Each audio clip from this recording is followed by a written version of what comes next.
Hello बच्चों। आइए ज़रा देखते हैं क्वेश्चन क्या कह रहा है। A parallel beam of light is incident on a system consisting of three thin lenses with common optical axis.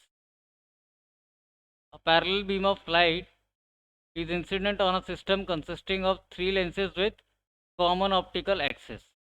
Focal length of lenses are equal to f1 equal to 10 centimeter, f2 equal to 20 centimeter diverging, and f3 is equal to 9 centimeter converging respectively.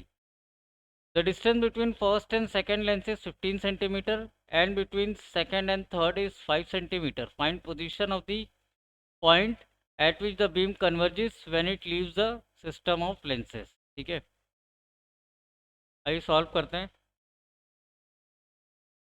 इस question को समझते हैं पहले। यहाँ देखिए, ये system कुछ इस तरीके से है कि अपने पास में तीन लेंसेज का सिस्टम दिया हुआ है। ये इसका प्रिंसिपल एक्सिस है ऐसे, या कॉमन ऑप्टिकल एक्सिस है ना, यानी कि इनका प्रिंसिपल एक्सिस सेम है। तो पहला है 10 सेंटीमीटर कन्वर्जिंग, मतलब हो गया ये कॉन्वेक्स लेंस। दूसरे का फोकल लेंथ है 20 सेंटीमीटर डाइवर्जिंग, यानी कि दूसरा जो हो गया वो हो गया कॉन्केव लेंस।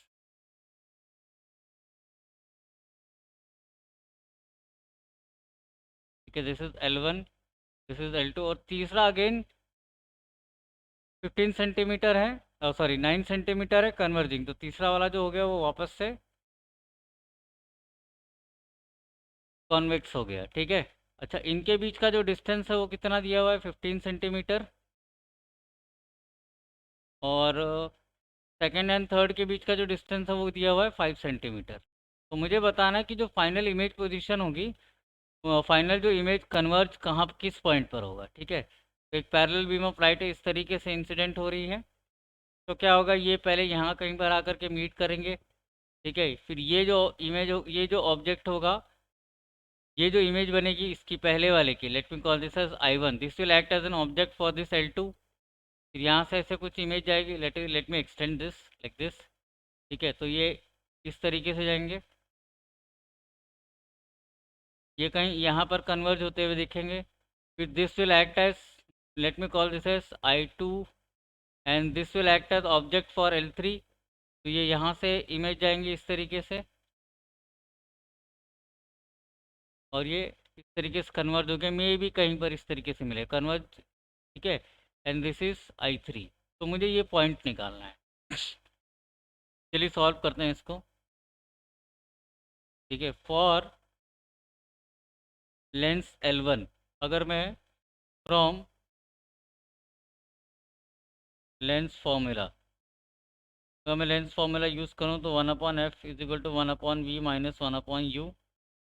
ठीक है, तो पहले वाले का जो फोकल लेंथ है वो 1/10 सेंटीमीटर है। ठीक है, प्लस 10 यूज़ करूँगा क्योंकि ये कन्वर्जिंग है।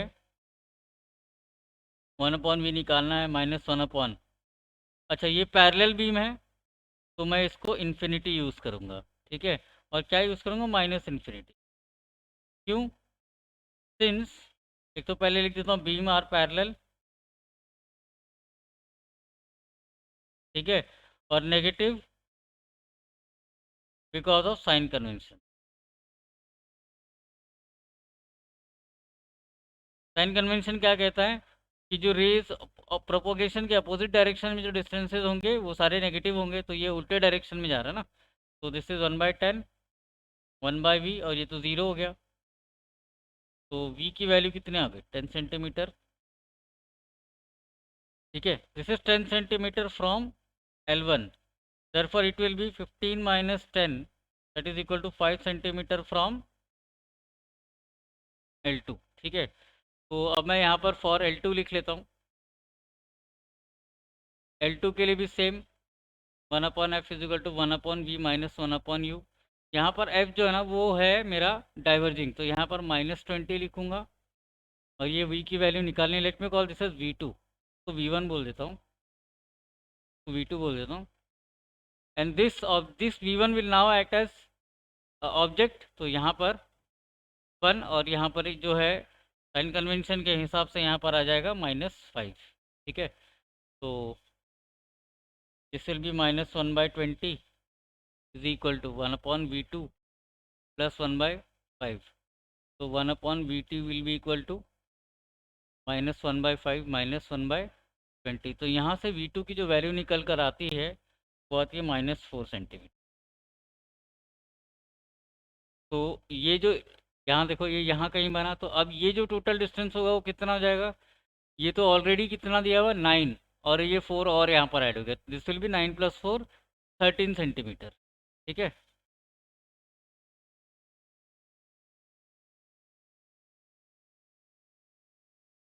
अच्छा सॉरी 5 सेंटीमीटर है, तो this will be 5 + 4 9 centimetre. This is given as 5 centimetre, और ये यहाँ से 4 सेंटीमीटर पीछे है, तो this total distance will be 9 centimetre. ठीक है. Therefore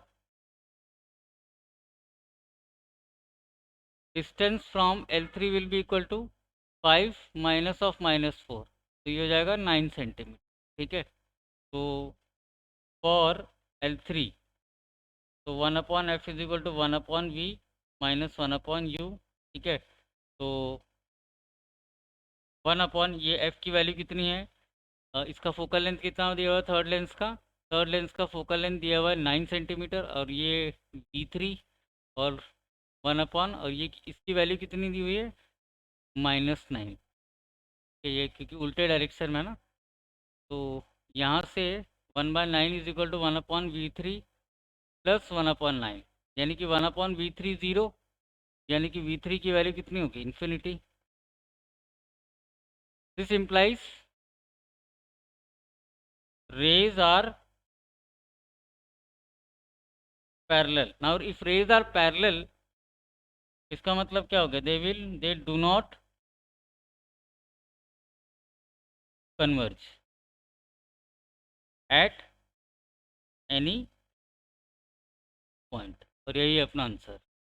thank you and have a nice day.